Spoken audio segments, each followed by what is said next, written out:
So I'm going to say something controversial, but as you test it out, you'll see that it makes sense. In order to create anything in the world that we say we want, we have to have an internal three-dimensional sensorial experience of it first. It has to be familiar to the brain for it to even notice it in the world. Forget about attracting it and even creating it. It needs to be familiar. Or even if we did create it, we would reject it because the brain doesn't know what to do with it if it's not familiar, if it's not an extension of itself. And so the first argument to that would simply be, well, that's not true. I mean, I learned to walk before I knew how to walk. I didn't have an internal experience of walking or talking or riding a bike.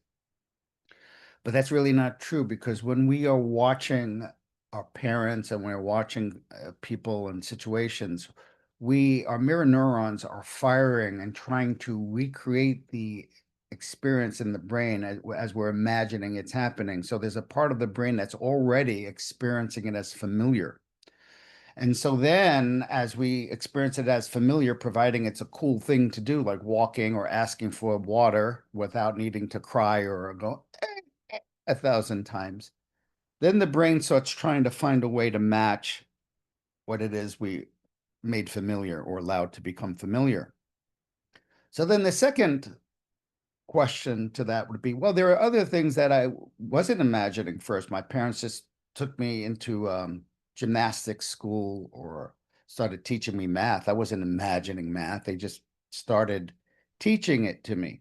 Well, if you've learned that gymnastics or it wasn't overwhelming or math, it's because when we were introduced to it, it was so slow, it was so incremental and successive that we took it in and we recognized it as familiar. Once it became familiar, it was cognition, understanding and recognizing itself.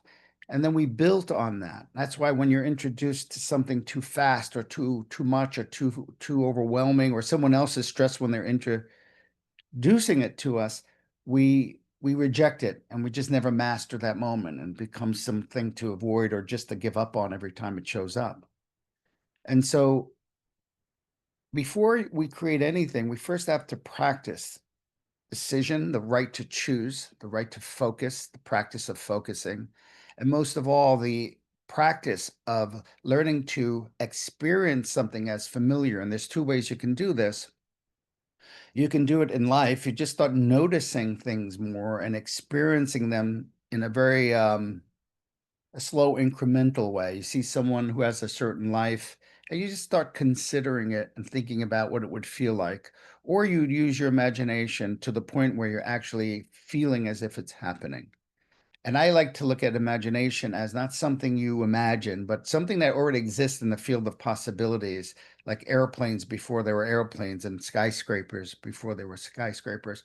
And they're just possibilities that you imagine already there, and you just kind of tune into it as if you're vibrating, if you will, at that experience until it starts to feel familiar. Now, when you do that, you're going to feel this other stuff come up. That's the trick. That's why it's important to understand how to process these emotions and these memories and limiting decisions and beliefs. And the last point to this is most of the time when someone's wanting to manifest a relationship, a career, wealth, whatever it is, what they're doing is imagining something or trying to imagine something that's the opposite of what is known in their subconscious mind, which is the rejection, the disappointment, the embarrassment. And when that doesn't get processed, that's what's familiar. So when we imagine, that's why sometimes imagining what we want feels so uncomfortable, because when we dare to imagine something, the brain gives us everything that we haven't mastered as the opposite, the emotions that we never processed.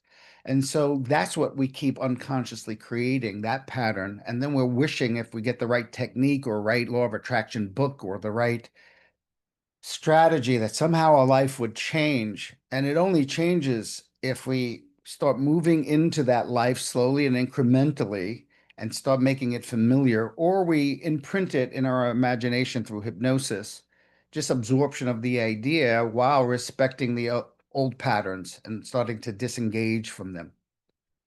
And so that's really the difference that makes the difference.